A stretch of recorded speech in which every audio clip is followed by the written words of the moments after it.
en lo que estamos hablando. Para iniciar esta clase es importante remontarnos a lo que es cómo eran estos diseños epidemiológicos.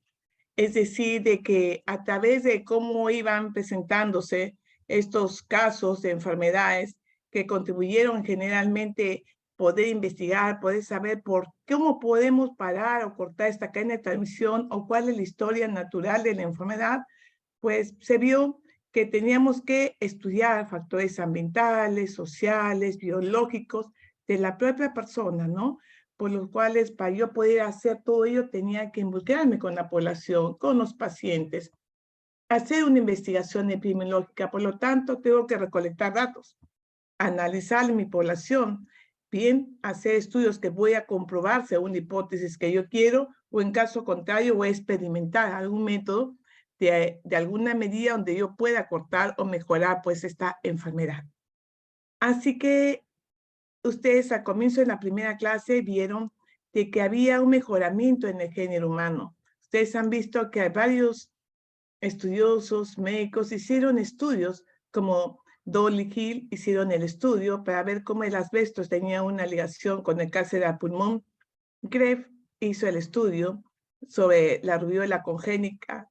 Kotterher hizo el estudio de la pelar y factores económicos, ¿no? Igual que Thomas, que hizo la vacuna antipolio, ¿no?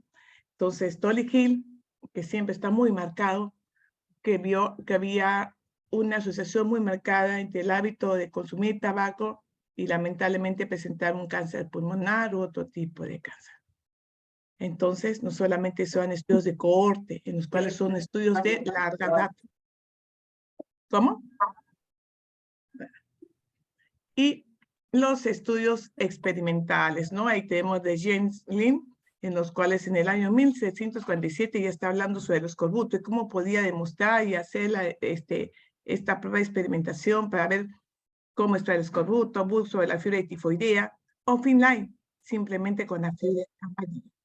Es así de que en relación a todo ello, se vio que era muy importante ver cómo podíamos estudiar estos casos de enfermedades que se presentaban y yo cómo podía investigar a esa enfermedad, a quién presentaba, cómo era, a quién atacaba, ¿no? Y qué podíamos hacer para poder frenar estas tasas o estos índices altos de mortalidad. Es así que en el año, muchos años atrás, pues aparecieron enfermedades tales como la poliomielitis y la viruela, que realmente la viruela alcanzaron, pues lamentablemente, grandes índices de mortalidad y posteriormente fue así de la parálisis, ¿no? De que fue un ataque cuando te daban la poliomielitis, pues era terrible porque realmente te dejaba con una discapacidad muy grande. Y cuando hablábamos de estas enfermedades, ¿sabes? Como la viruela, que ya fue erradicada, se puede decir en nuestra parte de la América, la poliomielitis, que también ha sido erradicada, pero hay otras enfermedades que aún se han quedado. Podemos hablar que también tenemos enfermedades como la tuberculosis, la difteria, ¿por qué no decirlo? Ahora el caso de dengue que tenemos, ¿no? Que dicen que hay vacuna, pues no hay vacuna aún, porque son distintos dengue que tenemos, distintos virus. Pero hace muchos años atrás, comenzando el siglo XX y terminando el siglo XIX, se presentó una gran epidemia que atacó gran parte en el mundo y más que todo en Norteamérica, ¿no? Llamamos lo que hoy ya sabemos que es la poliomielitis, ¿no? En los cuales se vio que realmente era una impotencia no poder ver cómo los niños sufrían esa enfermedad y tenían pues lamentablemente una invalidez, ¿no? Morían o simplemente dejaban paralítico, tenía una discapacidad que ustedes no lo han visto porque sea sus papás o sus abuelitos, miraban muchas personas que tenían unos fierritos que ayudaban a la deambulación de estas personas. Entonces, estas secuelas que dejó la polio, lamentablemente por una parálisis no discapacitante, hizo que hagamos algo para poder estudiar esta enfermedad y cómo poder cortarla. Entonces, aparecieron muchas vacunas que decían que la pastilla de jabón pues era algo muy importante, que si uno lo usaba y lo frotaba ¿no? Podían combatir la polio. Pero aparece ahí la vacuna de Salk, en los cuales hizo un ensayo de campo, en las cuales al hacer este estudio utilizó la vacuna del polio inactivada. Entonces, en época de 1954, el primer niño inmunizado contra la polio, pues, fue Randy Kerr, en los cuales todo el mundo tenía miedo que le iban a vacunar y si la vacuna iba a ser un fracaso, iba a morir el niño. Es así que eso, Thomas Francis comenzó a hacer un estudio entre estudios de casos y controles, a quién vacunaba o no, y para ello tuvo una Fundación Nacional para Parálisis Infantil, en los cuales a veces no permitía que hagan estas vacunas, pero posteriormente con el tiempo se tuvo que probar que la vacuna tenía que ser algo suficiente, algo bueno para poder cortar esta cadena de transmisión. Y por lo tanto, se tuvo que vacunar a los niños. Pero ¿qué pasa cuando una persona introduce una vacuna y todos tienen miedo, ¿no? Cuando hubo la vacuna contra el COVID, todos queríamos tener la vacuna y vacunarnos, pero actualmente ya la gente no se quiere vacunar o no, porque comienza una infodemia mal realizada en los cuales yo no me vacuno porque simplemente voy a tener una parálisis, voy a tener un dolor muscular, no me vacuno porque me han dicho que me están moviendo, tengo una colocación de un chip, no me vacuno por tantas cosas. Se imaginen el año de 1950, en los cuales se tuvo que vacunar a niños de entre 7 y 8 años de primero y segundo grado. Prácticamente hubieron 33 estados en Estados Unidos y Norteamérica que vacunaban más de 1 millón de niños, en los cuales pues se vacunó y efectivamente se vacunó a estos escolares y se hizo esa notificación clínico-epidemiológica. Acá está la primera vacuna, pero no faltaba alguien que diría, nos vamos a volver millonarios si contamos féretros, porque estos niños van a fallecer. Situación que no sucedió, que inclusive las emisoras decían, ¿no?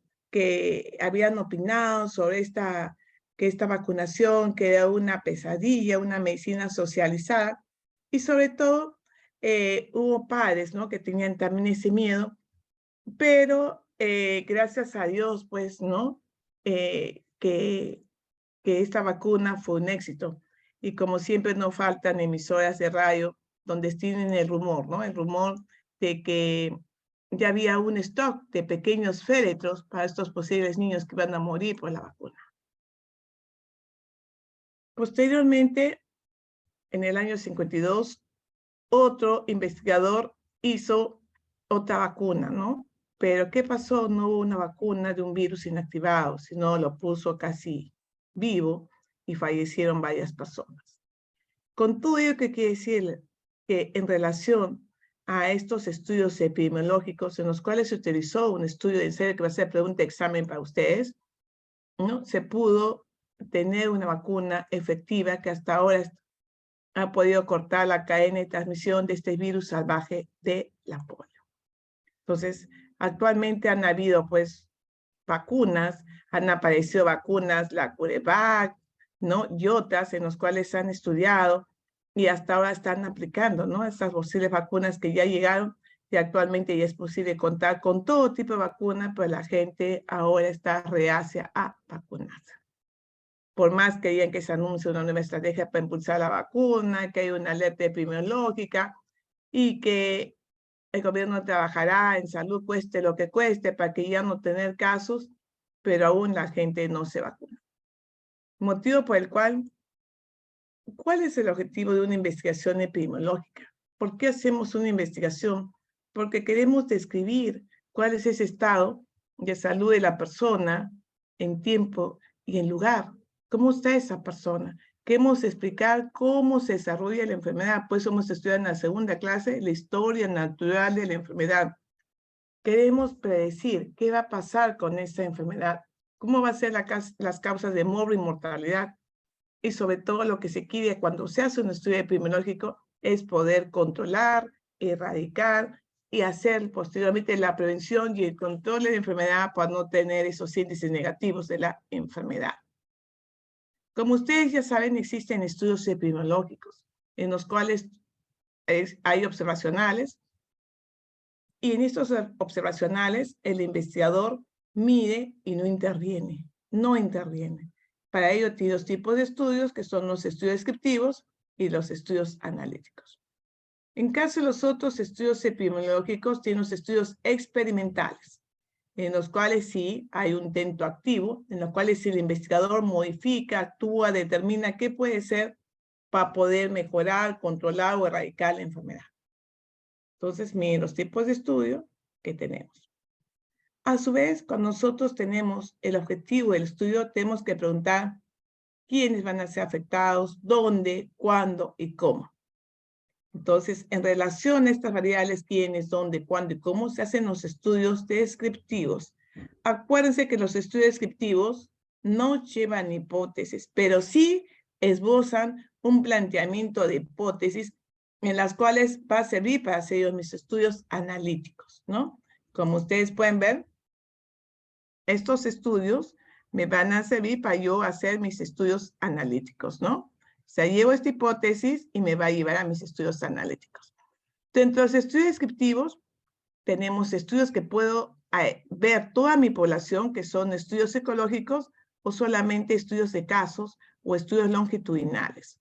Dentro de estudios descriptivos tenemos tipos de estudios transversales a través de pruebas diagnósticas, estudios de concordancia, asociaciones cruzadas o series de casos asociados. También, así como tenemos estudios transversales, que son los descriptivos, cuando hablamos de los estudios analíticos, el por qué. ¿Por qué se presenta cáncer cuando yo fumo? ¿Cuál es la asociación? Siempre en los estudios analíticos se asocia. ¿Cuál es la asociación entre los factores de estrés para que uno desarrolle una fatiga en el trabajo, ¿no? Entonces, estoy asociando. Por lo tanto, siempre el investigador va a tener que controlar la investigación viendo quiénes son los expuestos o no expuestos. Si vemos en relación a eso, vemos son estudios observacionales, que van a ser también estudios transversales, en los cuales voy a ver quiénes vamos a formar un grupo en los cuales vamos a ver la exposición. Expuestos y no es expuestos. Y cuando hablamos de estudios expuestos y no es expuestos, estamos hablando de estudios de cohorte, señores. Y cuando hay un efecto, hablamos de casos y controles. Tenemos casos y controles. Estos estudios de cohorte siempre van a ser prospectivos, ¿no? Y los estudios de casos y controles, la mayoría van a ser retrospectivos. Ahorita vamos a analizar cada uno de estos estudios. Asimismo, existe una combinación que también lo ven entre estudios de cohorte, casos y controles, que son los estudios híbridos que están entrando, pero generalmente no están teniendo mucha aprobación. Entre los estudios en los cuales yo como investigador controlo, veo, saco, manipulo alguna droga para confeccionar, existen tres tipos de estudios, ¿no? Los estudios de ensayo clínico, los estudios de ensayo comunitario y los estudios de campo. Esta es una gráfica muy importante de lo que vamos a estudiar el día de hoy. ¿Alguna pregunta hasta ahí, señores, para ver si están ahí o me estoy hablando sola? Todo correcto, doctora. Muy amable, gracias. En relación a esto, mírenlo bien, por favor, señores, que acá les voy a tomar el examen. Miren, porque es importante, porque ustedes cuando se gradúen, ustedes ya por el amplio campo que tienen, que estudian talleres de investigación, estudian su curso de taller de tesis y todo lo demás, ya no, los estudios descriptivos son para ustedes. Pero cuando ustedes se gradúen, ustedes tienen que graduar ¿con qué? Con un estudio analítico donde tienen que conformar una hipótesis. Y estos estudios pueden ser estudios de cohorte y estudios de casos y controles. Los estudios experimentales todavía aún ustedes no pueden tener, porque es un estudio muy largo, ¿no? Donde realmente tengo que controlar la parte ética porque ya trabajo con personas, ¿no? Los cuales yo voy a introducir algo a la persona. Por ejemplo, las vacunas de COVID, que hemos esperado tanto esa vacuna y que realmente han disminuido, han controlado la tasa de COVID ha sido ¿qué? El estudio de ensayo clínico. En relación a todo lo que les he indicado, tenemos una clasificación de estudios. Los estudios descriptivos pueden ser longitudinales o de población. Cuando estudio de población, por ejemplo, quiero estudiar toda una población, son los llamados estudios ecológicos. Y en los estudios individuales tenemos serie de casos, reporte de casos, estudios transversales. Y hemos hablado que en los estudios analíticos son observacionales o de intervención. Cuando yo hablo de observacionales, son los estudios de casos y controles, que son estudios retrospectivos, y los estudios de corte, que son estudios prospectivos, y de intervención, que ya han visto que son los estudios de campo, ¿no? De ensayo de campo o de comunitario. Los estudios secundarios, que en los cuales también se pueden graduar ustedes con esta tesis, son metaanálisis, en los cuales hago el estudio de investigación de varios estudios, supongamos para corroborar cómo afecta la vacuna B en varios sectores o qué estudios han habido en relación a esta vacuna, y hago un estudio de metaanálisis. Hay estudios de costo-beneficio y costo-efectividad.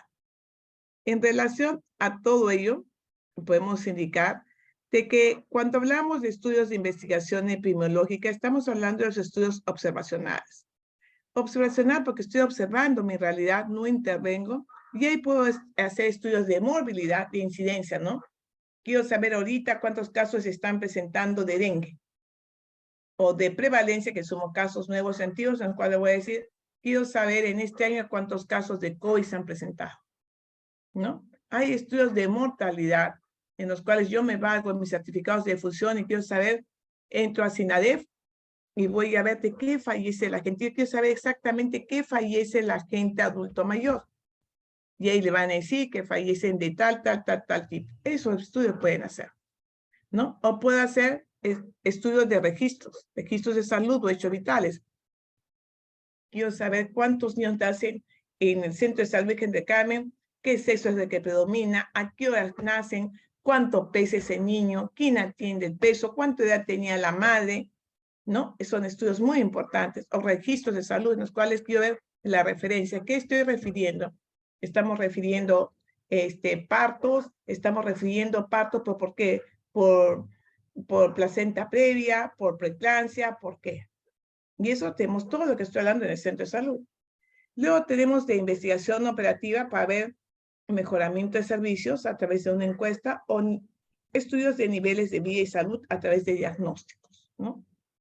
A su vez, tenemos los estudios analíticos. Cuando hablamos de estudios analíticos, hablamos de estudios generalmente que son observación comparada.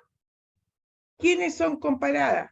Generalmente los estudios comparados que vamos a hacer van a ser los estudios de casos y controles. Acuérdense muy bien, son casos y controles, que son estudios retrospectivos. Y vamos a ver los estudios de cohorte, que siempre van a ser quiénes son los expuestos y quiénes son los no expuestos, ¿no? En los cuales son estudios, pues, que son prospectivos, que también puede haber retrospectivos. También hay estudios prospectivos de cohortes en el pasado. Y también hay estudios ecológicos de población y transversales. Cuando hablamos de estudios experimentales, estamos hablando de estudios de ensayo clínico controlado, que son los terapéuticos de intervención, que son muy importantes.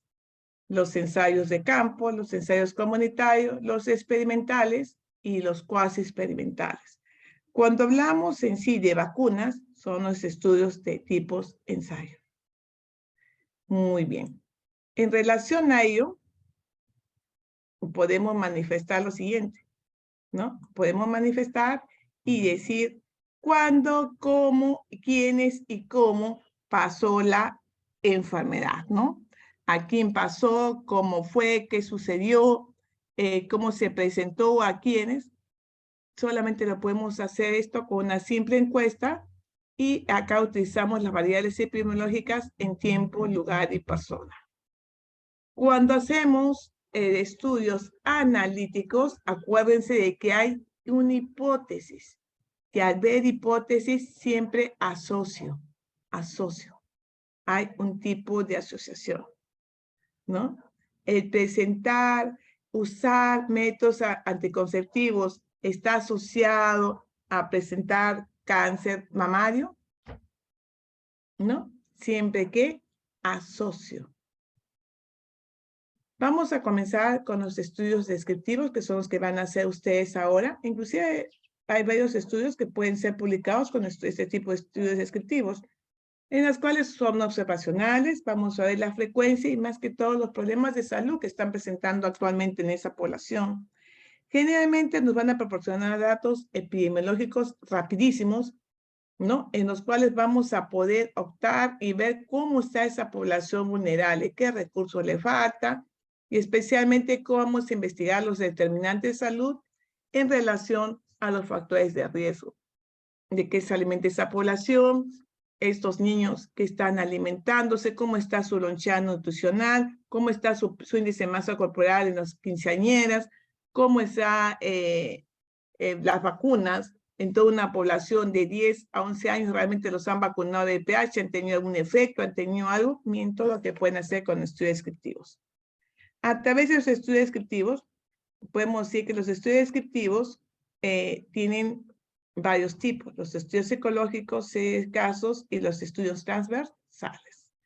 En relación a ello, quiero mencionar que cuando hablamos de estudios psicológicos, estamos hablando de población, de un conglomerado, de un grupo de gente, en las cuales vamos a escribir qué enfermedad tienen, cuál es el sexo que predomina, qué consumos de alimentos tiene, por qué desde cuándo consumen bebidas alcohólicas, desde cuándo hemos consumido tabaco, o desde qué tiempo presentaron toda esta población, pues, diabetes, ¿no? Es una ventaja muy importante estos estudios psicológicos, porque son rápidos, generalmente vamos a estudiar la mortalidad, el número de nacimientos, y acuérdense que no determina asociación, no como los estudios analíticos, no hay una asociación para ver si hay una exposición o no, por si acaso. Son rápidos para ver en sí la realidad. Cuando hablamos de estudios psicológicos, son de 4 tipos. Exploratorios, en los cuales sirve para inicio de investigaciones para una hipótesis, más que todo está encaminado a ver problemas de salud. Hay otros estudios de tendencia temporal para ver qué ocurrencias en secuencias a nivel del año, en el mes, en el día se presencian ciertas enfermedades. Y también hay estudios psicológicos comparativos. A través de qué enfermedades tiene, supongamos, la ciudad, el distrito de Lince con el distrito de Villa El Salvador. Podemos hacer una comparación de 2 poblaciones para ver cuántos están presentando dengue, por qué no presenta esta población, por qué sí presenta, y podemos ver eso. Y los estudios geográficos, ¿no? En los cuales están condicionados también al área geográfica, es decir, qué pasa en la gente que vive en Contamana en relación con los que viven en Caravelí, en la Sierra de Arequipa, ¿no? Eso se llaman estudios ecológicos. También a su vez tenemos los estudios, estos ecológicos que tienen desventaja. ¿Cuál es la desventaja? Que realmente no hay asociación, no tenemos asociación, no podemos decir por qué se presentó esa enfermedad. Generalmente son difíciles de ver riesgo, no están disponibles algunos factores que hay que estudiar de riesgo y con frecuencia no es posible determinar quién presidió antes, si estuvo en la enfermedad o ya tuvo el riesgo o cómo se presentó. Esa es la gran desventaja. Pero en relación a los estudios ecológicos son sumamente baratos, son rápidos de hacer. Sí, podemos decir cuál es la causa, a lo mejor porque en esa zona no tiene agua, se presentan enfermedades gastrointestinales, genera hipótesis, ¿no? Para hacerlo posteriormente analítico, y que generalmente se van a usar en programas, en estrategias sanitarias u otras. Otros estudios que tenemos son los estudios de serie de casos. Estos son estudios que frecuentemente sirven para generar hipótesis. Acuérdense que es muy importante hacer ese estudio de serie de casos para enfermedades, ¿no? Para enfermedades nuevas o para ver algunos efectos adversos de algún medicamento, ¿no? De alguna vacuna, por ejemplo, qué efectos adversos puede tener el COVID. Yo puedo hacer un estudio de serie de casos que es muy importante.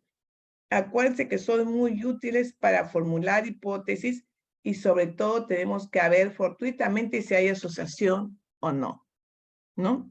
Lamentablemente tiene una limitación porque si yo estudio, supongamos, quienes presentan algún efecto adverso a una vacuna, supongamos a la vacuna del COVID, no tengo un grupo control para poder comparar, ¿no? Ese es el problema de la serie de casos. Y la serie de casos tiene sus ventajas, acuérdense que genera hipótesis, son útiles para enfermedades raras, ¿no? Y también se caracteriza porque mide algunos desórdenes de las enfermedades.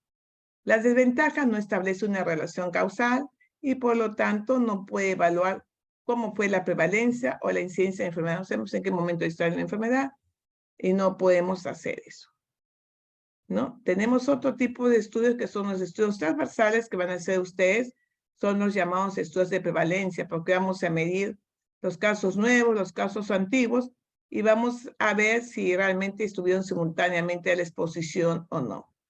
Pero no permite medir la secuencia temporal, cómo se fueron apareciendo los casos, no, porque medimos en un momento. Vamos a ver, estudio transversal, todos los casos de dengue que aparecen en el mes de mayo y junio, ¿no? Eso es lo que se quiere estudiar. Generalmente son útiles para conocer la prevalencia, pero no la incidencia de la enfermedad. Miren lo que les estoy diciendo. Y es de gran utilidad, especialmente para hacer estudios en una comunidad o para hacer estudios de las necesidades de una población. Y acuérdense que estos estudios descriptivos generalmente van a evocar una hipótesis. Dentro de estas características de estos estudios transversales, pues va a medir simultáneamente la exposición y la enfermedad, determinar la prevalencia. Acuérdense que es corto el estudio porque es breve, bien delimitado. Voy a medir solamente de mayo a junio, cuántos son los casos de dengue, qué población va a ser afectada, cuál es el género que va a ser afectado, qué edad va a ser afectado, ¿no? Y acuérdense, la población puede ser seleccionada aleatoriamente sin considerar la exposición del evento. Sus estudios de ventaja es que pueden tener estudios múltiples exposiciones, son baratos, fácil de hacer, se hacen en poco tiempo, lo que ustedes pueden hacerlo, ¿no? Se puede estimar la prevalencia de la enfermedad, se plantea hipótesis y sobre todo rápido un perfil de la población. Lo que nosotros hicimos al comienzo en práctica para medir cómo está el análisis de la salud de estudiantes de medicina fue preguntarles cuál es la edad, dónde viven, ¿no? Para ver cuál domicilio y sobre todo si fueron vacunados o no y qué enfermedades tenían. Fue un estudio transversal, ¿no? Observacional y descriptivo. Pero ¿cuáles son las desventajas? Como mide prevalencia, yo no sé cuál es la causa-efecto. Hay sesgos. Cuando hablamos de sesgos, estamos hablando de un error de selección, ¿no? Sobre todo, tenemos que ver que no se ve el pulso clínico favorable o no cuando el paciente está enfermo y no es útil para enfermedades raras, distinto al otro, por si acaso. Estos estudios transversales tienen que ver mucho en relación a lo que es la población y de la población yo saco una muestra, no estudio a toda mi población.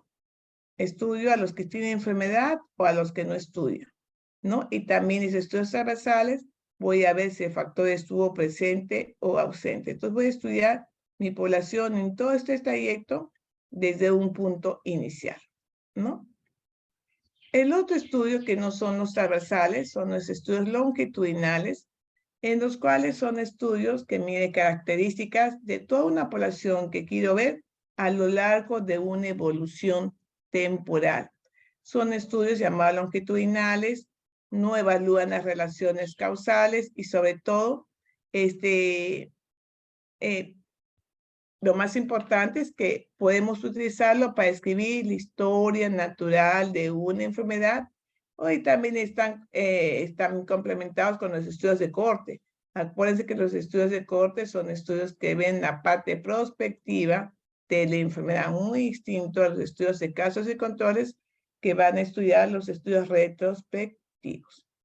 Estos estudios sí podemos medir la incidencia, porque como estamos estudiando de julio hasta enero, vamos a ver quiénes debutan con COVID, si vamos a ver en qué momento hace la enfermedad, ¿no? Es muy importante ese estudio longitudinal. Cuando hablamos de otros estudios, que son los estudios analíticos, también acuérdense que son dos tipos de estudios, que son los observacionales y los estudios de intervención, porque interviene el investigador, manipula el investigador. En los observacionales tenemos dos tipos. Los estudios de casos y controles, acuérdense que son estudios retrospectivos y los estudios de corte, que también hay estudios retrospectivos y prospectivos, también hay. Por si acaso, señores, es distinto que yo les digo lean y muy distinto a que yo les explique. Cuando hablamos de estudios de casos y controles, yo les he dicho en todo momento que son ¿qué? Son estudios retrospectivos. Pero en estudios de cohorte, yo les he dicho que la gran mayoría son prospectivos, pero algunos son retrospectivos, algunos en la menor cantidad. Y aparte tenemos los estudios de intervención, que son los ensayos clínicos, ensayos de campo y ensayos comunitarios. Acuérdense que los ensayos clínicos son los que van a ver con qué, con las vacunas, con algunas pruebas terapéuticas o algunos medicamentos en lo que podríamos llamarlo en nuevo tratamiento, al menos de cuando hablamos de la quimioterapia, ¿no? En eso podemos hablar de en ese caso, ¿no? Entonces, es muy importante establecer eso, ¿no? Por eso yo realmente felicito a los que están presentes, a los que no están, leen eso y realmente no saben de dónde viene o por qué fue. En relación a estos estudios, podemos mencionar que vamos a iniciar con los estudios de casos y controles. Acuérdense que los estudios y casos y controles tenemos al padre de epidemiología moderna, que es John Snow, que en el año 19 hubo un brote de cólera. Murieron bastante gente en relación a vómitos y diarreas explosivos, que el periodo de incubación, que fue la pregunta de examen, es corto. Puede durar 3 horas, 2 horas y comenzar los vómitos y las diarreas y la paciente muere por deshidratación y un shock hipovolémico. Entonces, no sabían cómo aparecían estos casos de cólera. Y él comenzó a ver quiénes tenían y quiénes no tenían casos. Quienes tenían enfermedad, que eran los casos, y quienes no tenían, no sufrían, y fue lo que llamó estudios de controles.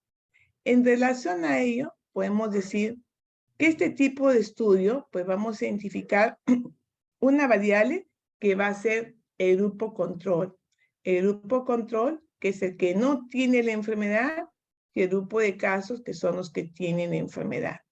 ¿Qué vamos a hacer con ellos? Vamos a hacer una comparación, ¿no? Una comparación sobre la exposición de algunos factores que van a estar en toda esa población que hemos escogido.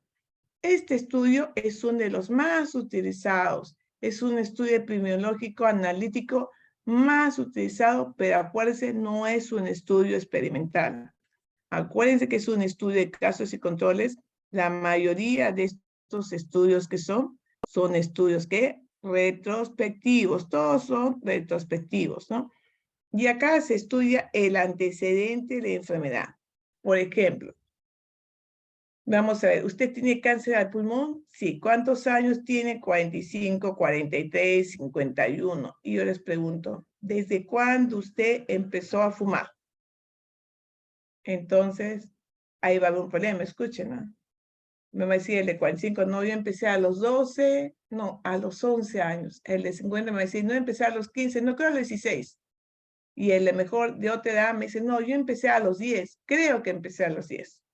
¿No? Unos que otros puede coincidir y otros no sé cuál, no, me acuerdo que estaba en quinto primaria, ¿no?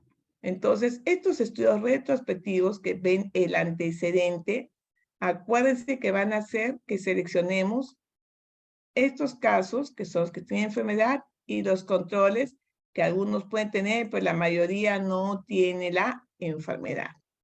¿Qué queremos decir en relación a ello?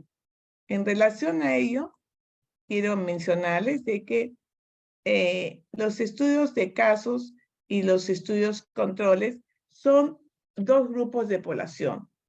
Un grupo que son los enfermos y un grupo que busca la frecuencia, que está expuesto, pero no presenta la enfermedad, se sospecha.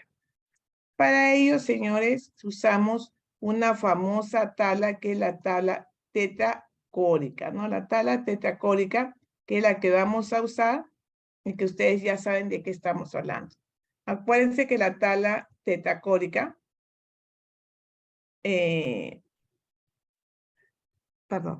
la tabla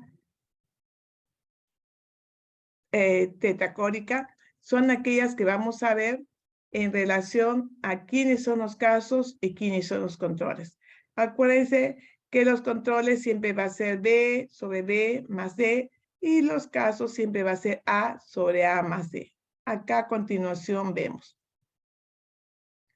Acá están los estudios de casos y controles en los cuales vamos a tener quiénes son los casos, quiénes son los controles a través de un tiempo. Acá tienen, para poder observar mejor ello, aquí tiene la tabla tetracórica en los cuales tenemos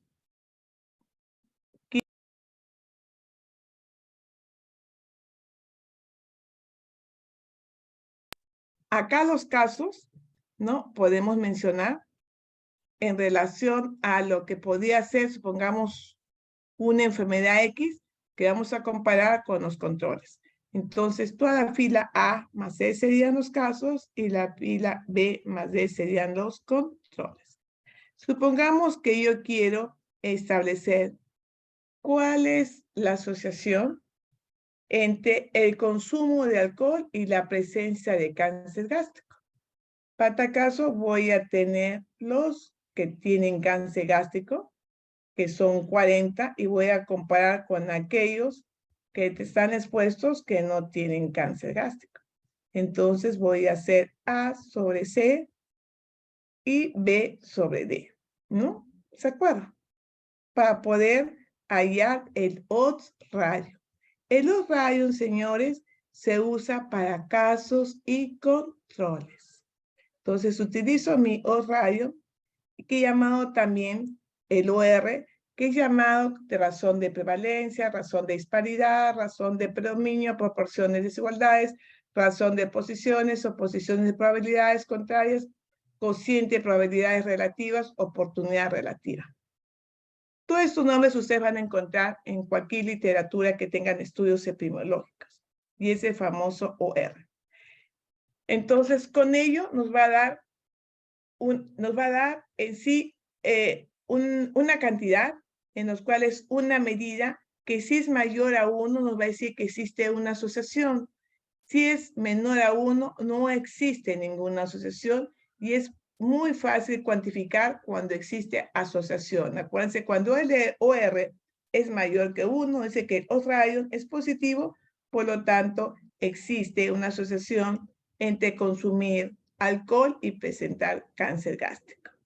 Si me sale menor a 1, pues no existe ninguna asociación. Es lo que quiere decir el odds ratio que siempre utiliza en casos y controles. Entonces, para este uso de odds ratio, acuérdense que también se va a estudiar el riesgo relativo, ¿no? Se aproxima un riesgo relativo. Entonces, acá están los casos, acá están los controles. Acuérdense de la tabla tetracórica. Para hallar el OR, voy a estudiar productos cruzados A sobre D y B sobre C. Es una multiplicación, ¿no? Solamente con esta multiplicación de la tabla tetracórica, ¿se acuerdan? Que esta es la tabla tetracórica, en los cuales, pues, vamos a hacer, que llama productos cruzados, y vamos a ver si el resultado es mayor a 1 para decir que existe una asociación. ¿Ya? Esto, por favor, mírenlo bien, porque eso van a ser preguntas de examen. En relación a ello, ahí está la interpretación. Si el OR es igual a 1, no existe una asociación. Si es mayor que 1, hay una asociación entre la enfermedad y la exposición. Y si el OR es menor a 1, puede ser al contrario. Dice que existe una asociación negativa que al contrario es protectora, por si acaso. Entonces, si queremos hallar, a ver chicos, ustedes vamos a ver para que lo hallen. El cólera en el año 1990 fue una enfermedad que fue una epidemia, ¿no? Una epidemia muy grande, muy marcada, en los cuales, igual como Jones, ¿no? Queríamos ver quiénes presentaban o quiénes presentaban cólera y quiénes no. Por lo tanto, se comenzaron a hacer un estudio para ver quiénes fueron atendidos en un centro de salud y ahí vamos a sacar a los pacientes que tenían cólera y otros pacientes que no tenían viviendo en esa zona geográfica. Entonces, en relación a ello, se dice que se encontraron 230 casos y el control fue 420. Hay usted el OR. ¿Pueden allá, por favor, jóvenes? ¿Cuánto sale? ¿Cómo sería? A ver, participantes para ver, acuérdense que el 10% es la participación de ustedes, señores, señoritas. Hemos dicho que para allá el OR es un producto, ¿qué? Cruzado, ¿no? Hacer un producto cruzado, ¿no? Hacer un producto cruzado tengo pues de qué. Tengo que hacer, ¿qué? ¿Cómo puedo multiplicar? A ver, señores, para ver si están ahí. Sí, doctora, sería 230 por 100 entre Entre 420 por 120. ¿cuánto sale? Voy a ver.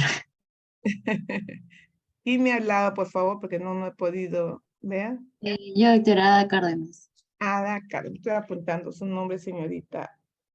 Ada Cárdenas. Saldría 0.45, doctora. Bueno, Johan Chávez, 0.46. Sí, Johan Chávez. 0.46 aproximadamente. 0.46, ¿no? Sí. Si me sale 0.46, ¿qué significa? Es menor que la unidad. Sí, estaría abajo, doctora.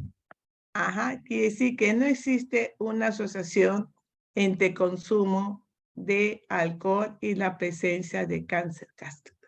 Ese es el resultado. ¿Ya? Muy bien, gracias Johan, gracias Ada. Ya están apuntados. Es fácil, eso es el examen. ¿Cuáles son las ventajas de estos estudios, casos y controles? Son útiles, acuérdense, para problemas de enfermedades raras, tienen un periodo son enfermedades que tienen un largo periodo de latencia. Acuérdense que simultáneamente podemos ver factores de riesgo de la enfermedad. Se conoce rápidamente la respuesta porque son estudios cortos, son estudios que se hacen rapidísimo, son baratos, permite ver los factores de riesgo y se puede comprobar a veces se puede comprobar lo que es la hipótesis. ¿Cuáles son las contraindicaciones y desventajas? Acuérdense de que es poco útil la frecuencia exposición. Acuérdense que no se puede producir directamente la incidencia. ¿Por qué? Porque ya tienen personas que ya fueron infectadas o ya fueron enfermas hace tiempo. O sea, estamos viendo la prevalencia, no la incidencia de enfermedad. Otro punto que tiene, ¿se acuerdan que yo les dije? Si usted comenzó a fumar, ¿se acuerda cuándo comenzó a fumar? A los 12, no, empecé a los 13, hay sesgos de memoria.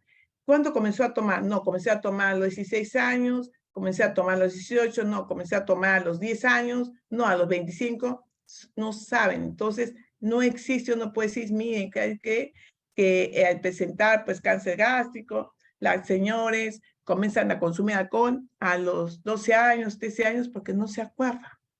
Entonces es un sesgo, ¿no? Un sesgo muy importante que a veces pues hace que no haya una confirmación pues, de la hipótesis. No, acuérdense, como estudio yo cuántos se han presentado en todo un trayecto, yo no puedo hacer esto para ver la incidencia de la enfermedad. por lo tanto, no mide directamente el riesgo relativo. Acuérdense que el riesgo relativo siempre mide la incidencia de enfermedad y, sobre todo, no existe una secuencia temporal. ¿Se acuerdan que hemos hablado de secuencia temporal, analogía, plausibilidad biológica? Ya. No existe, no es posible establecer ese tiempo que hubo entre la exposición y la enfermedad. Ya yo consumí alcohol a los 13 años, pero presento mi cáncer gástrico a los 40. El otro dice, no, creo que consumí a los 20 y empezó mi cáncer gástrico a los 40. O sea, no saben cuánto es ese periodo, esa secuencia temporal que es importante conocerla. Ahora vamos a estudiar los estudios de cohorte. Acuérdense, cohorte se llama cuando yo comparto alguna característica. ¿Se acuerdan que decían ahí pasa la cohorte del rey? ¿Por qué? Porque todos están uniformados, todos llevan la misma manta, el mismo uniforme, porque todos tienen alguna característica que sí se les puede seguir. Entonces, a ese grupo de características que compartan una característica, supongamos el sexo, la exposición durante un tiempo determinado, se llama cohorte, ¿no? Entonces, los estudios de cohorte son llamados estudios prospectivos si es para ver el seguimiento de una enfermedad, en qué momento debuta la enfermedad y constituye la mejor forma de un estudio analítico. Entonces, estudios de cohorte son importantes porque son estudios que vamos a ver en qué momento hace la presencia o ausencia de la enfermedad. En ese momento que vamos a seguir, ninguno tiene enfermedad, pero vamos a ver en ese trayecto que yo voy a estudiar de 5 años quienes presentan la enfermedad. Por ejemplo, yo quiero ir al morro solar y ver de acá a 10 años pues las radiaciones ionizantes quienes pueden presentar cáncer. Entonces escojo a toda una población que está expuesta, pero que no tiene cáncer, no tiene ninguna patología, para seguirlos en todo un trayecto y ver en qué momento, a lo mejor a los 7 años, 8 años, presenta pues algunos cambios, unas metaplasias, displasias y un inicio de un cáncer, ¿no? Entonces, ahí que es importante, como yo voy a saber en qué momento hace enfermedad, por lo tanto, los estudios de cohorte sí miden la incidencia de enfermedad, muy distinto a los estudios de casos y controles que miden la prevalencia. Acuérdense. Cuando hablamos de estudios de cohorte, estamos hablando de que tiene que existir 2 grupos. Un grupo expuestos y un grupo que no está expuestos y los vamos a seguir en un tiempo determinado. Acuérdense que estos estudios son difíciles de realizar, son costosos y lamentablemente tengo que escoger una gran cantidad de participantes. Por ejemplo, yo quiero estudiar quiénes son los que usan audífonos y quienes acá a 15 años van a presentar una sordera, ¿no? Van a tener una hipoacusia y van a tener una audición menor. Entonces yo cojo a todo su salón, que son de 60, ¿de cuántos? No, pongamos ya, es 65. Y los voy a estudiar durante 10 años. Dentro de un año les puedo medir la parte de la audiometría. A los 4 años también están siendo presentados, pero a los 7 años no los encuentro. Algunos se habrán casado, ya no están, otros habrán migrado a otra zona, y en 65 ya me quedo con 20. Cuando llegan a los 10 años ya se fue, me quedo con 3. Entonces, a veces no puedo escoger un número chico.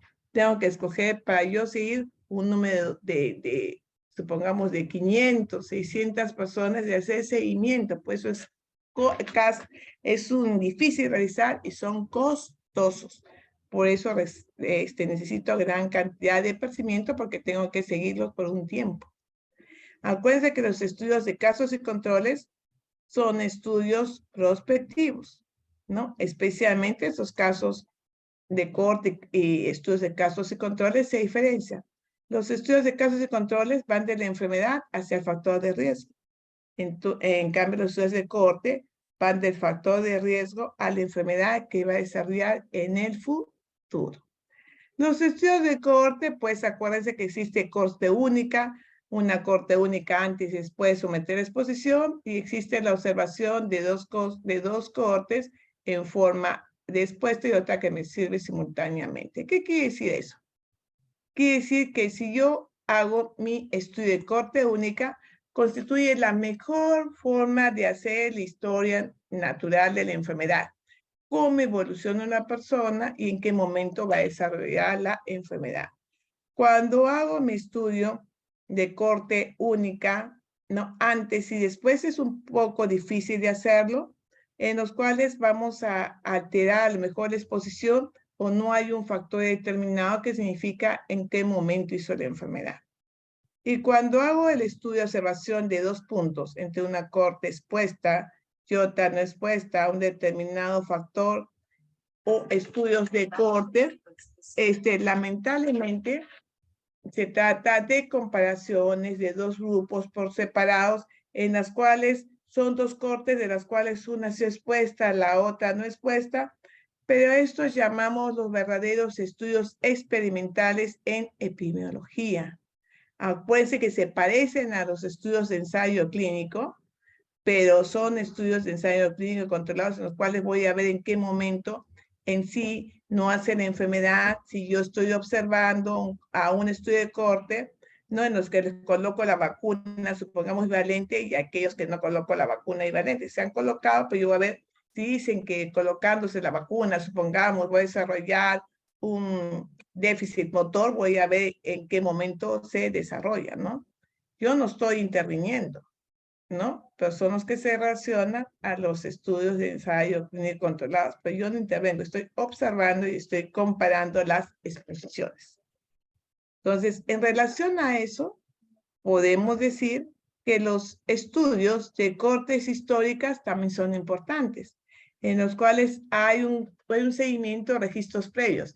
Es decir, ¿qué pasó, supongamos, con aquellas personas que presentaron COVID desde el año 2020?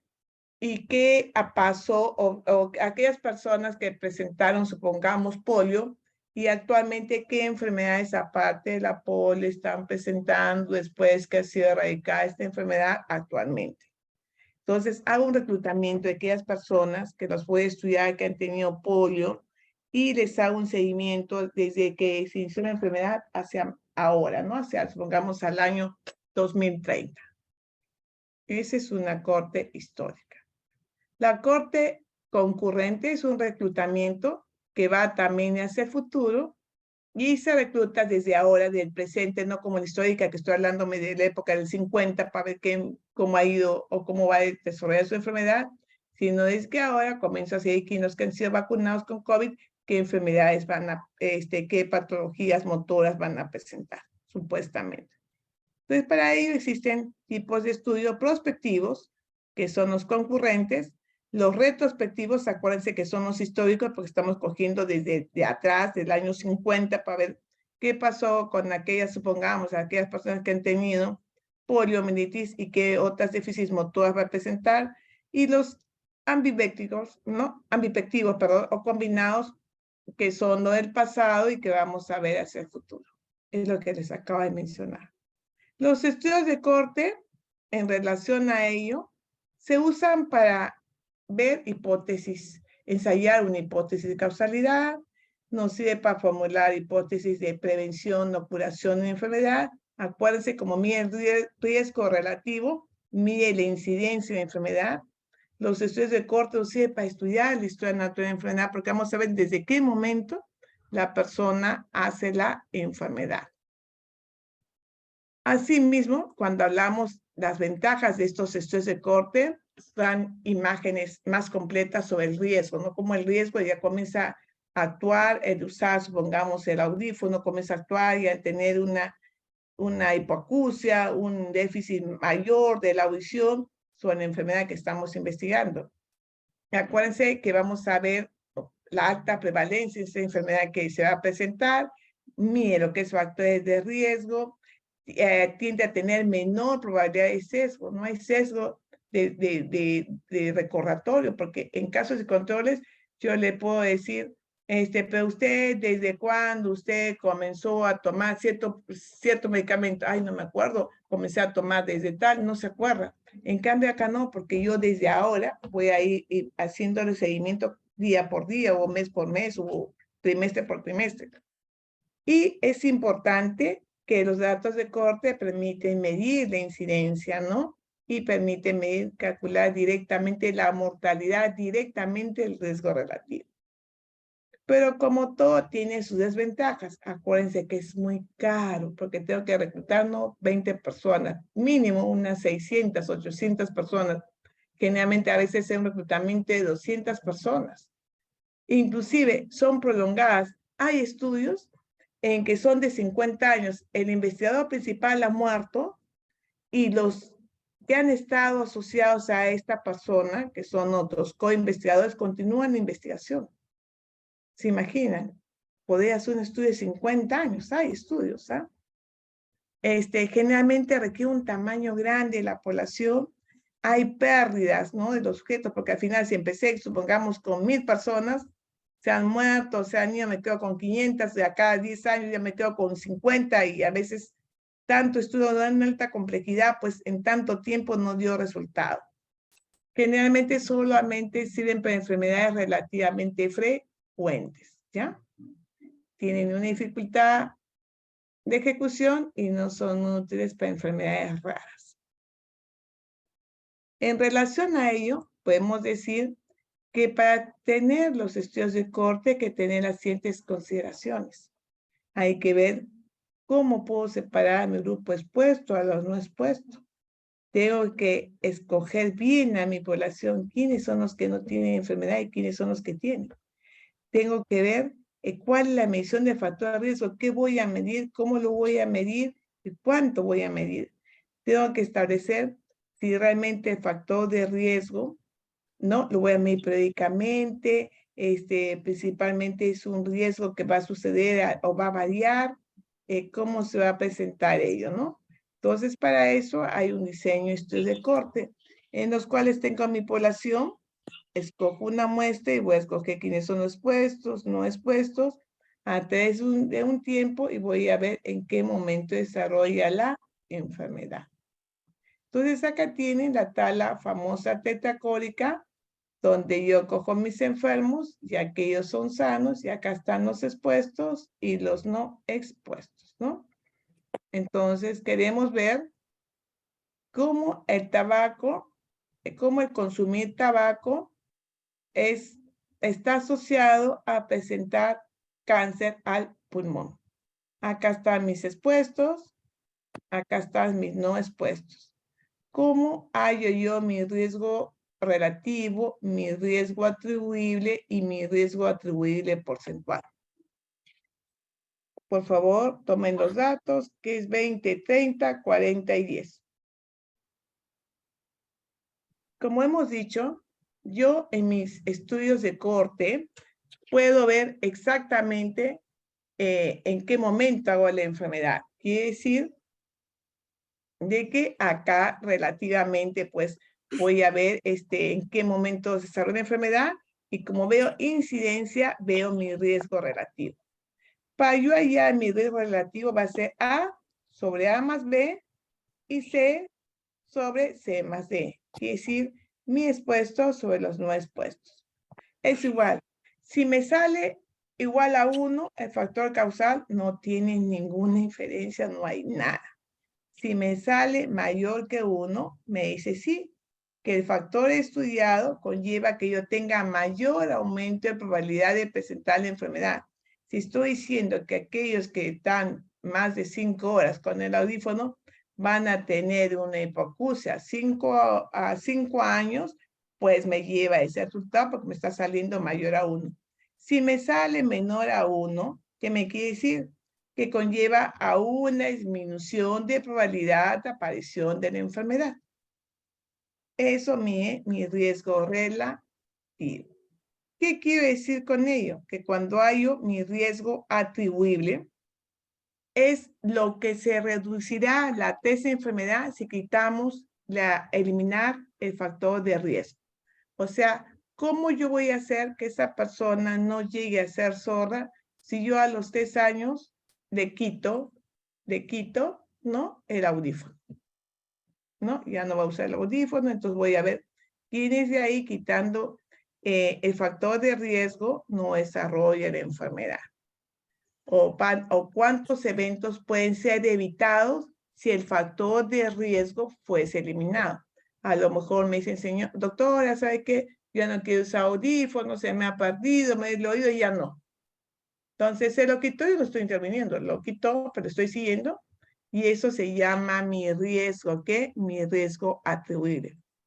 Que es igual A sobre A más B, los expuestos menos los no expuestos, C sobre C más D.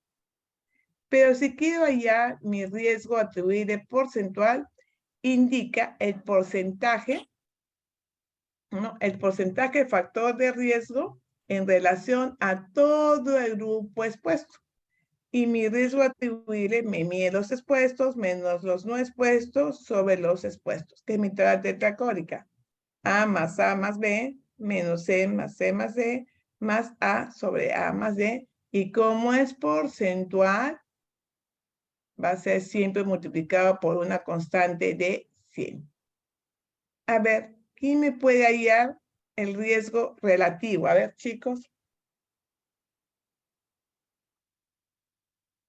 El riesgo relativo a lo que tiene. 0.5.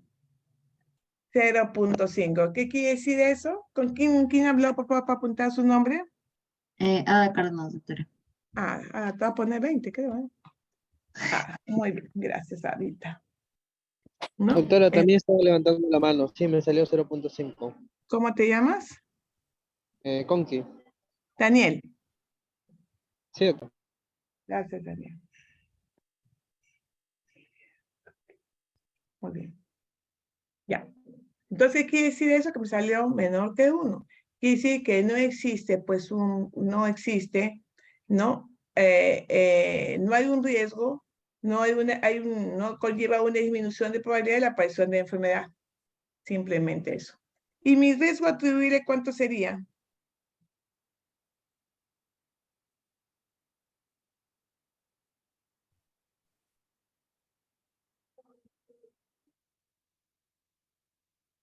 ¿Cuántos son los eventos que va a ser evitado si yo elimino el factor de riesgo? ¿Cuánto sale?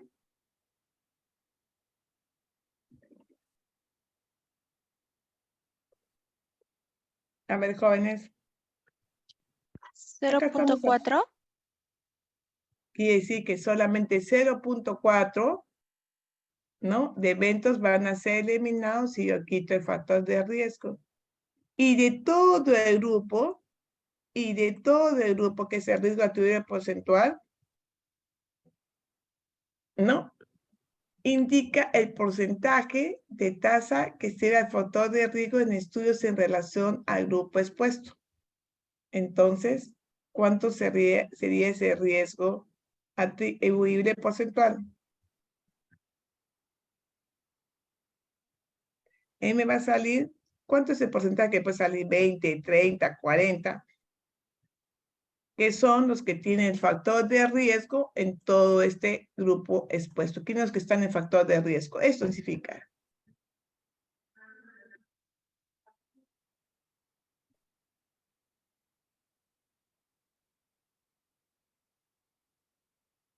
A ver, jóvenes. Me salió 100%, doctora. A mí también, doctora, sale 100%. Entonces, ¿qué significa? Nombres, por favor, chicas. Ada Ah, Cárdenas. Larico. Ya. Si te sale 100%, ¿cómo sería?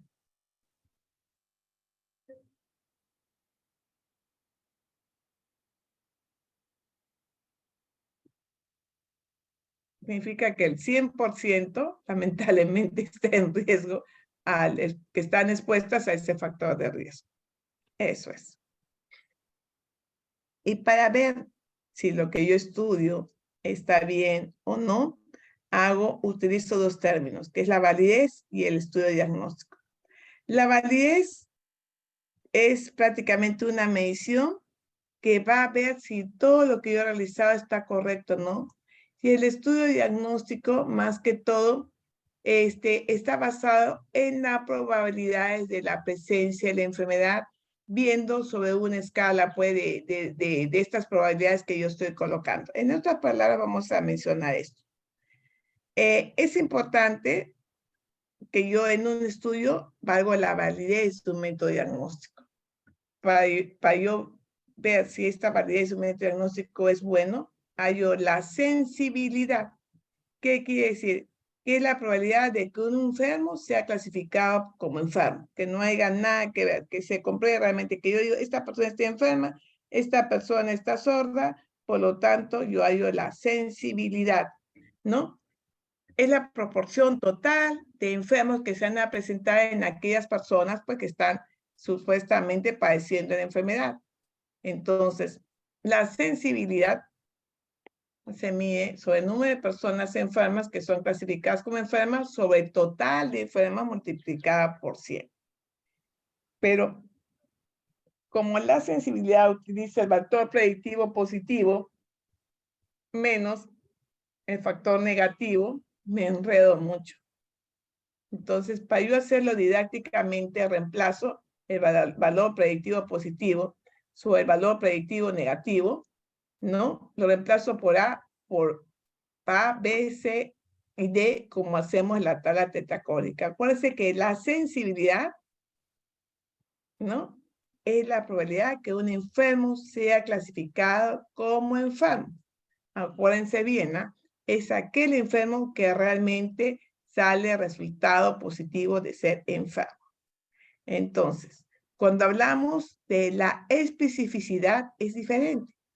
Cuando hablamos de la especificidad, también indica la proporción de personas sanas confirmados que van a salir prácticamente con un test negativo y sin tener la enfermedad. O sea, prácticamente la especificidad marca o indica la proporción positivos, ¿no? De sanos.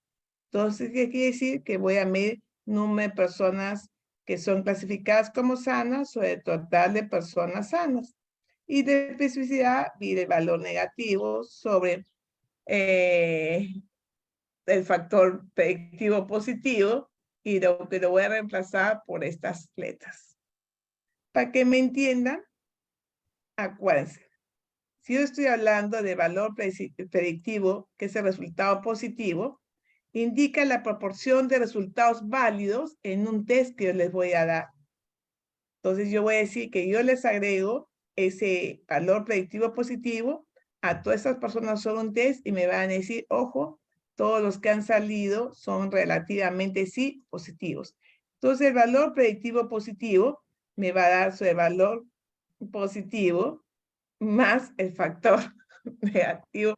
Mejor hablamos sobre A más B. Ustedes me dan, doctora, me está confundiendo más la sensibilidad, me habla de especificidad, me habla sobre el valor predictivo positivo y me habla sobre el valor predictivo negativo, que se define como el porcentaje de personas que salen negativas, ¿no? En un estudio, que son las que me interesan, que aquellas que ya realicé ese estudio son las que me salen negativas cuando yo realizo mi estudio. Eso mide el valor predictivo negativo.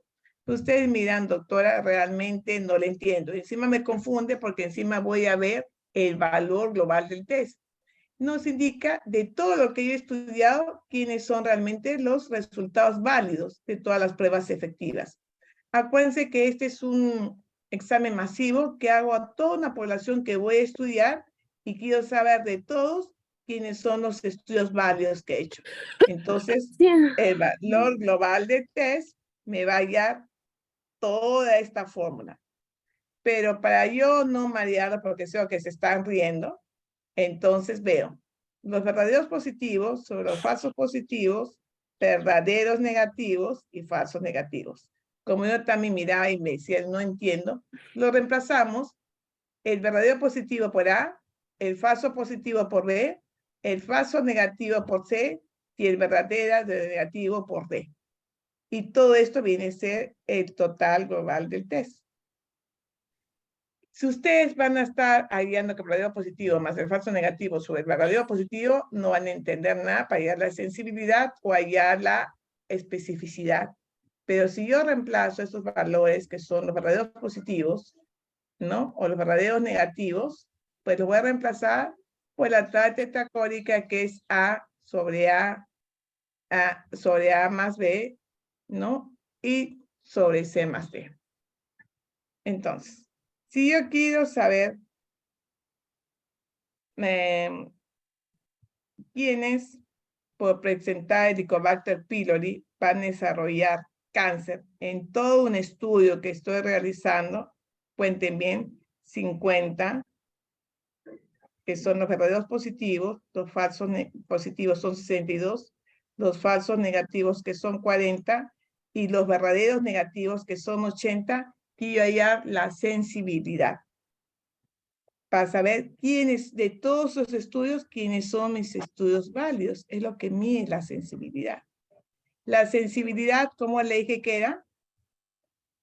A sobre A más C. A sobre A más C. ¿Cuánto sería? Saldría 55,5, doctora. Gracias. Por ciento. ¿Quién es el que me ha mencionado? Soy Johan Chávez, doctora. Ya tiene ya varios checks. Entonces, ¿qué significa eso? De que cuanto mayor sea la sensibilidad de un estudio, es más probable poder permitir y detectar a aquellas personas que realmente están enfermas sobre lo que yo estoy estudiando. Entonces, de acuerdo a las pruebas que yo he hecho, mi sensibilidad, vamos a tener, ¿cuánto me dijo, doctor? 55,5, doctora. O sea, que todo lo que he estudiado voy a tener una sensibilidad de 55%. Quiere decir que lo que yo estoy aplicando realmente va a detectar, pues, la enfermedad que yo estoy estudiando. En cambio, la especificidad que me mide, D sobre D más B. ¿Y cuánto es el resultado?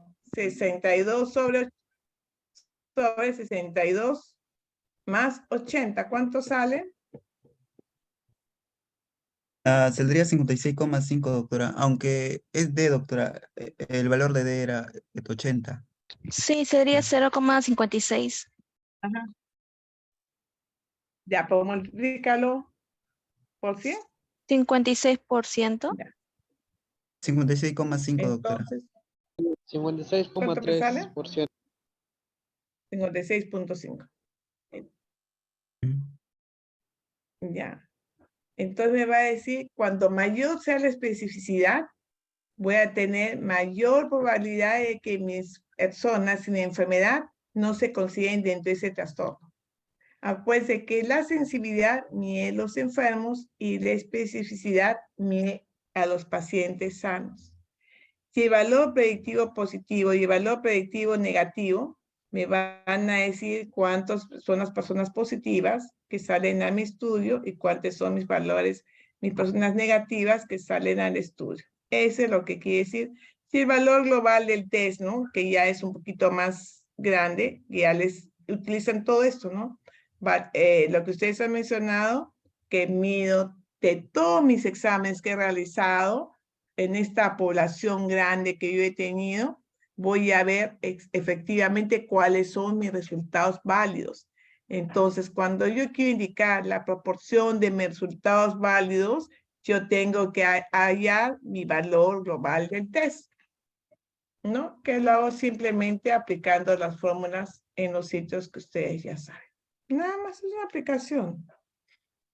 Y entramos, eso es en relación a mis estudios, para ver si hay la sensibilidad, especificidad de encontrar los sanos o enfermos en relación a los estudios.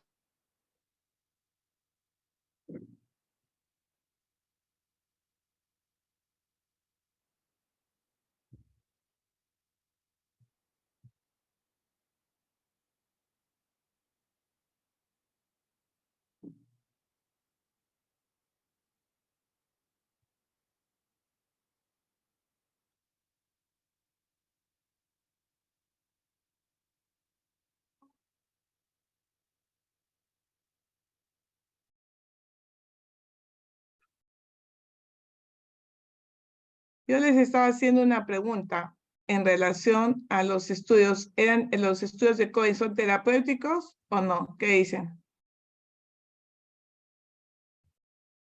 ¿Qué dicen, jóvenes?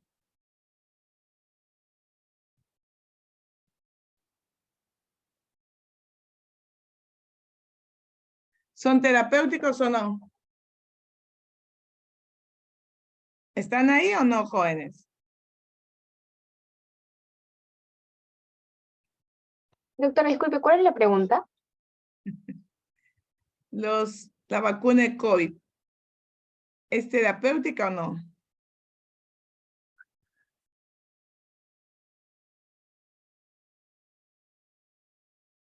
Pregunta examen, ya les voy a preguntar en el examen.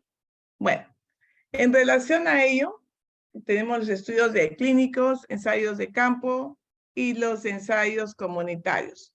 Cuando hablamos de ensayo clínico, estamos hablando de un estudio prácticamente experimental, en los cuales la validez es muy importante, ¿no? Es más que todo el ensayo clínico, es un ensayo terapéutico, ¿no? Muy importante. Por ejemplo, el que yo quiero administrar alguna droga para una quimioterapia que voy a utilizar o un agente etiológico. En cambio, el ensayo de campo, no, el ensayo de campo son estudios en los cuales son preventivos, ¿no? Quiero administrar vacunas, es un estudio de ensayo de campo. Quiero aplicar una dieta, es un ensayo de campo.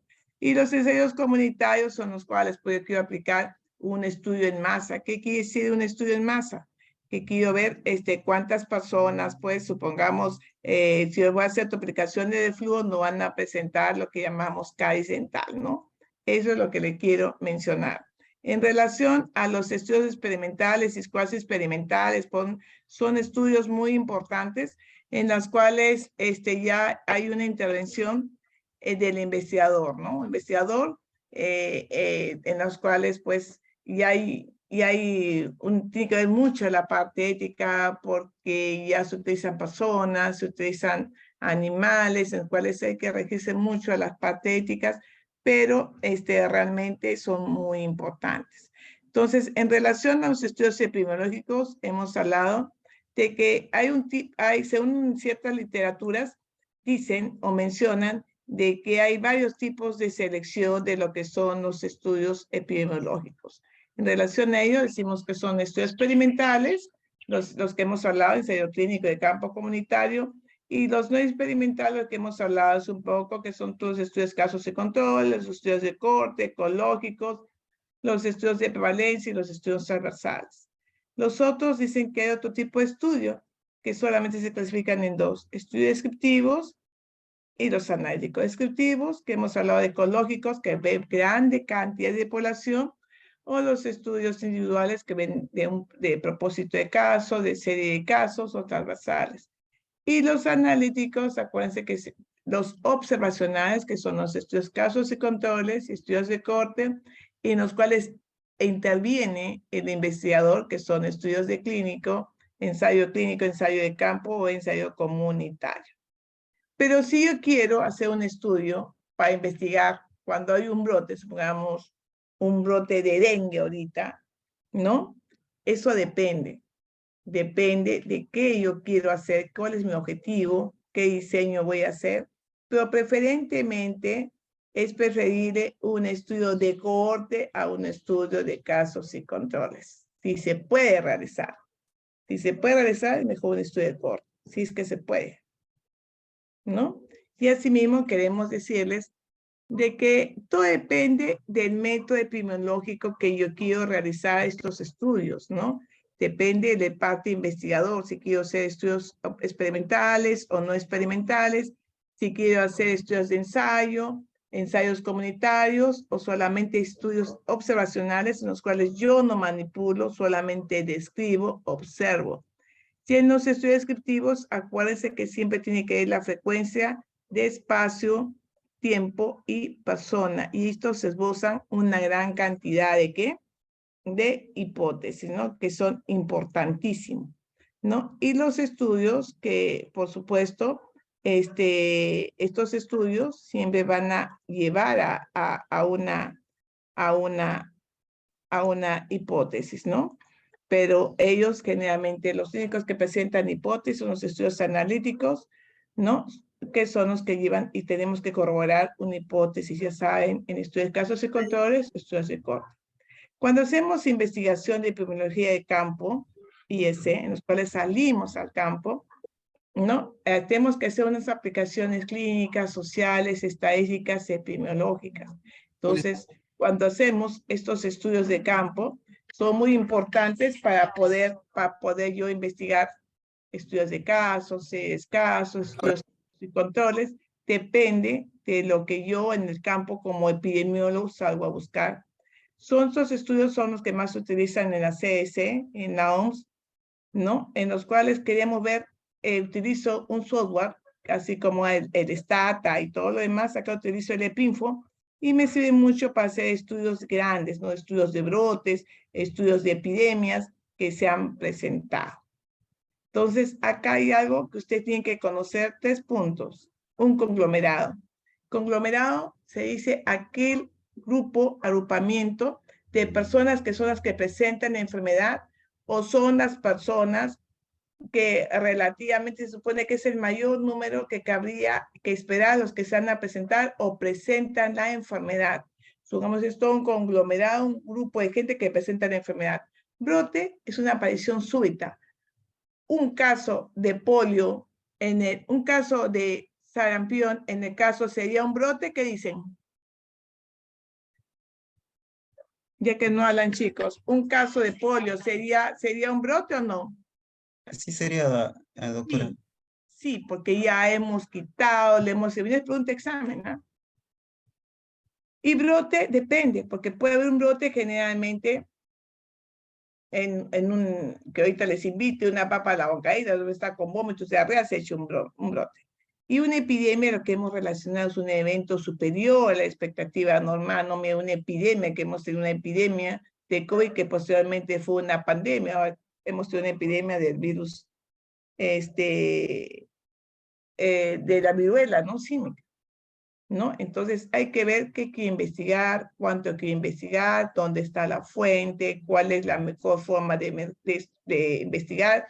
Voy a hacer una actividad descriptiva, voy a hacer una actividad analítica, realmente voy a corroborar una hipótesis, no voy a corroborar qué quiero yo estudiar. De acuerdo a lo que yo quiero estudiar, voy a utilizar ¿qué?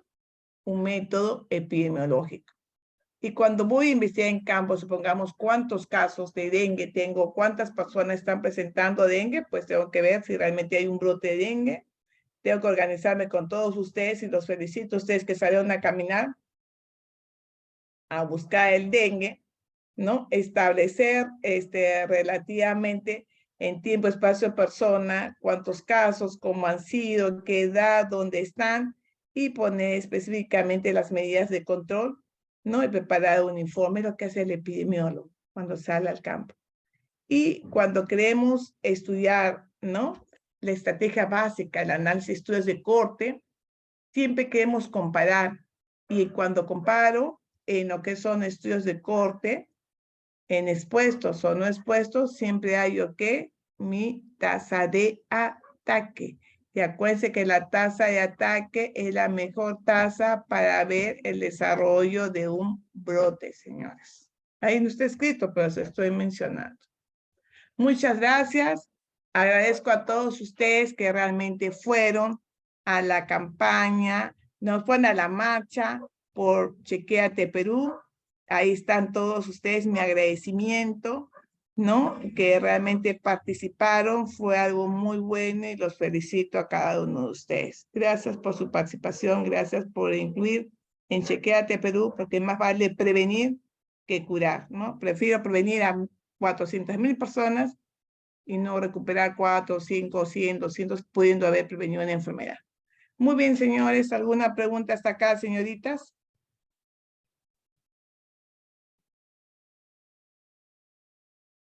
¿Alguna pregunta?